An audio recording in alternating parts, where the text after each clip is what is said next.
A little insight as to how I live my life. You can see where my priorities are.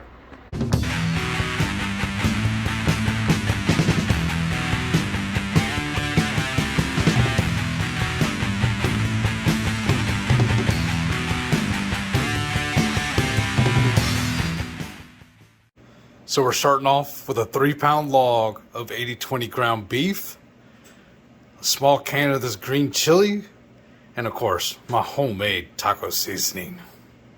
Now I've added the hamburger meat to the Instant Pot. I'm dusting 3 tablespoons of my taco seasoning on top of this. Now we're going to add that can of the green chilies.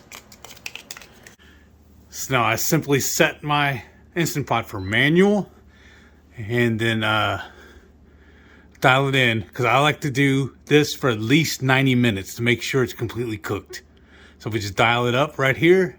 I love this though because it's so easy. Just set it and forget it. I'm actually on my lunch break right now, and then so for dinner this night everything's pretty much done, and now we just let it ride.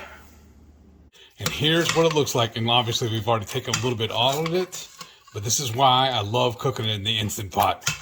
For these nachos, I'm going to put the Quest loaded taco chips down and kind of spread these out.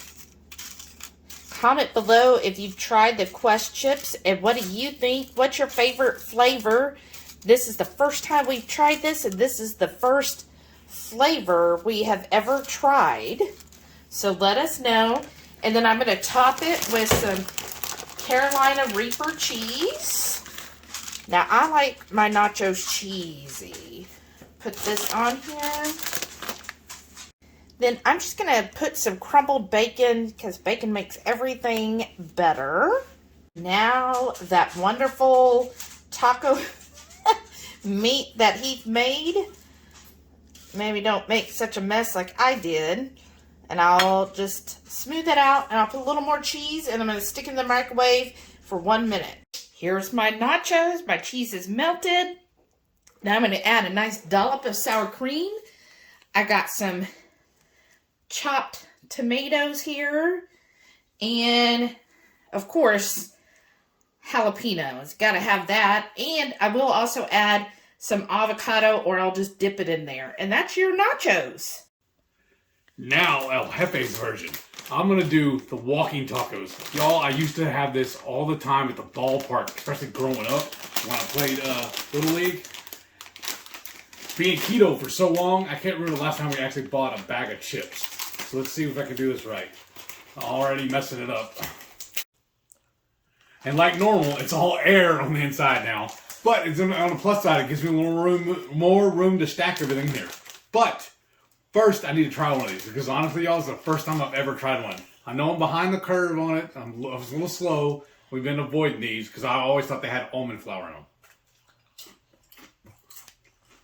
That knuckle hunt, I like that. First thing I'm going to do, just because I want my cheese to get melted and be nicely coated on the very bottom, so I'm loading the cheese in first. I'm just doing a couple of handfuls. And if I decide to get this loaded, if it doesn't look right, I can always add more. And then next, I'm going to add my taco meat. I'm just going to do this whole bowl. See if they'll just dump in here. Wish me luck. There's most of it. A couple more bites. So I'll fill out in a second. And then next is I'm going to do jalapenos, sour cream, and the tomatoes. And now for the third piece of this Tex-Mex love triangle. We're going to make us some soft-shelled tacos using these egg life wraps. And this is my new favorite, the garden salsa, y'all. These are good. Let's get cooking. Now to heat these tortillas, I like to use my cast iron skillet on a medium to high heat. Well, our settings on our oven here, our stove, go to like 1 to 9 and then high. So I set mine on 4. I just top this guy in here. I just let it cook, and then every once in a while I'll just walk in here and flip it. I'll just keep flipping it back and forth. Normally I'd let it sit a little longer, but I just flip like that and just let it cook for a little bit. And the beauty of these things is, if you let it go too long, it's not ruined, because now you have a tostada. or you can break it up and use it like chips. So now let's start building the taco. And like I've always said, there's a right way, a wrong way, and Heath's way. This is the way I always build a taco. Because I feel like whenever you see somebody building a taco, they put the sour cream on it, one of the last things, and they just glob it on, so that means only the first couple of bites you get sour cream. So what I like to do, I either take a butter knife, or even sometimes I'll take a pastry knife, and I'll put a good smear on the tortilla first. Okay. Now, in my mind, that almost guarantees you're going to get a little bit of the sour cream in every single bite. And now let's start adding this meat to it. That's my next step. And I drain off a little bit of the juice in the spoon there. I put, maybe a little bit more. And these are some messy tacos, but messy food is good food. Now, the piece of resistance. We got some Reaper cheese, some shredded cheese. And I just put it great into the bag, grab a mini handful, and just sprinkle it on there. I like doing it next because then it actually kind of ensures it's going to start melting for you. And the next piece is just some finely diced white onion. Same way, just a little bit of handful. And you know I gotta have some hot sauce too. This stuff is mighty painful, mighty potent, so I just took a few little dabs.